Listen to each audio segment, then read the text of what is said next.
Nag-viral kamakailan ang videong ito ng isang kasal kung saan ang bride ay marahang nagmamarcha sa loob ng simbahan kasama ang kanyang mga magulang. Pero hindi pa man nila nararating ang altar, ang ama ng bride napaiyak.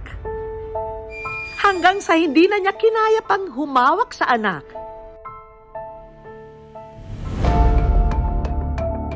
At tuluyan na ngang pumagulgol. Ano nga ba ang dahilan ng pagbuhos ng matinding emosyon ng tatay ng bride? Matutuloy pa nga ba ang inaasam na kasal ng bride? Ang bride sa video, tubong kalinga sa Cordillera. Pero nakabase ngayon sa Sydney sa Australia. Ang main job ko po is being a personal care worker. Nag-alaga po kami ng mga elderly. Ang kanyang amang si Tatay Freddy, kilalang tigasin at istrikto sa kanilang lugar. Lalo na raw pagdating sa kanyang unika iha na si Fredelyn. Mula pagkabata si Fredelyn po, talagang hands-on po yung papa niya. Hinahatid po, tapos sinusundo, ganon. Tapos nung magdadalaga na po yung anak namin, kung uwian na, dapat yung anak niya, nakauwi na. Ito naman po, natuto yung anak ko, kaya pili ko siya na barkada, hindi ko siya bulakpol. Nang tumuntong si Fredelyn sa kolehiyo sa Nueva Vizcaya, tila nagbago raw ang ihip ng hangin. Ang tahimik at istriktong ama, unti-unti raw lumambing. Miss na po niya yung anak niya kasi malayo nung anak. Pag tumatawag yung anak niya, nag-I love you na yung anak niya. Nag-I love you na rin po siya. Pero dati po noon, hindi niya ma-express ko yun. At dahil nagdadalaga na ang anak, hindi rin maiwasan na may manligaw na sa kanya. Ayan na, ihuulog niya na ako. Ayan na, oy. Ang nanguna raw sa pila noon, si Kaydel na tubong San Fabian, Pangasinan. Nung una po, talagang medyo, kasi nga ayaw nga niya na nag-aaral pa siya, may kasintahan na. Akin naman nag-iisa siyang babae sir Yan po yung turo ng aking papa. Kung sino makakasurvive sa'yo, tinuruan niya po ako paano maging hard to get. Hanggang hindi raw nagpatinag si Kaydel at kinalaunan, lumambot na rin daw ang puso ni Tatay Freddy sa kanyang manliligaw. Tumagal-tagal naman na po, di naman na siya nagagalit kasi alam po naman namin na mabait. Nang makapagtapos ng pag-aaral, dumating ang oportunidad para kay Fredelyn na makapagtrabaho sa Australia. Nung sinati niya na mag-a-apply ko siya sa Australia, talagang nabigla po kami. Bilang magulang po talagang nag-worry din po kami. Siyempre, first time po niya na lalayo sa amin. Mahirap po physically, mentally, emotionally. Swerte na po ako pag may 5 hours po akong tutulog. Ang kinakapitan ko na lang po is yung pagtawag sa family, prayer po talaga. Pero ang mas mabigat na hamon daw na dumating sa kanya habang nasa ibang bansa ay nang ma-stroke ang ama sa Pilipinas Setyembre nitong nakaraang taon. Mahirap talaga. Hindi magawa lahat. Hindi magawa lahat ang mga trabaho. Gaya ng dati kaya pero ngayon wala na.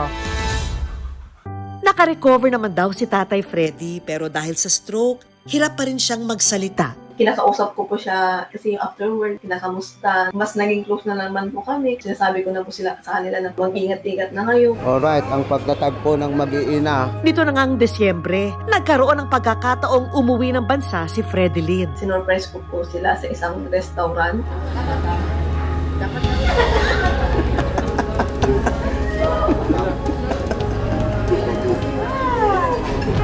Pero hindi lang yan ang inuwi ni Fredelyn. Dahil sila ng nobyong si Kaydel, plano na rin daw magpakasal.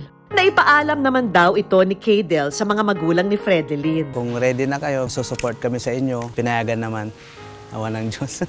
Pinapangaralan niya kami ni Father na ganito dapat yung gawin niyo sa buhay niyo. At sa araw mismo ng kanilang kasal, ang taimtim na pagmamarcha ni Fredelyn at kanyang mga magulang napalitan ng pagbuhos ng matinding emosyon. ang kanyang tatay Freddy napabitaw sa pagkakahawak sa kanya. Hanggang tuluyan ng humagulgol. Naalala niyo po ba yung pag-aalaga niyo kay Freddy nung bata pa siya, yung pagpapalaki niyo, ano pong naiisip niyo?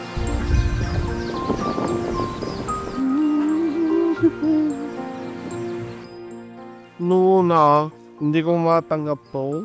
Pagi naman nag-iisa kay babae sir Malawal po siya.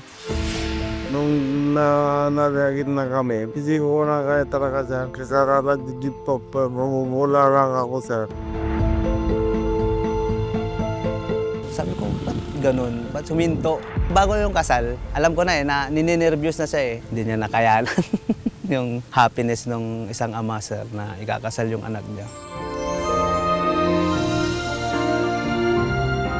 Kaya tinuloy masaya naman ko na kinadala na siya.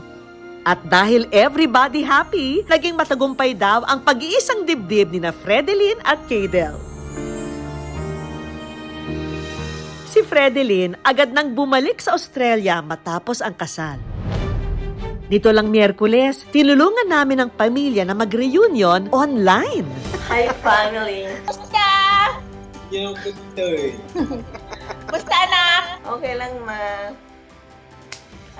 Anong ulam niyo? Guess what? Barbecue! Yes! Barbecue time!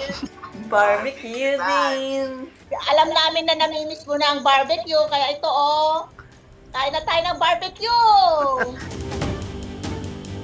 Uy, hindi na siya umiiyak. Kulang ng kanin. May kanin kami, syempre.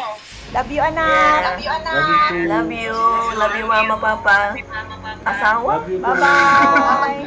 Bye. Sabi nga sa kasabihan, sa hinaba-haba ng prosesyon, sa simbahan pa rin ang tuloy. At kung bumuhos man ang emosyon, patunay lang ito na wagas ang pagmamahal ng isang ama sa kanyang unika iha. Father Freddy, ibibigay ko yung magandang buhay para sa anak nila, yung deserve. Pa, big girl na ako. Kahit may asawa na ako pa, I'm always be your baby girl. Love you. Mahal na mahal namin sila.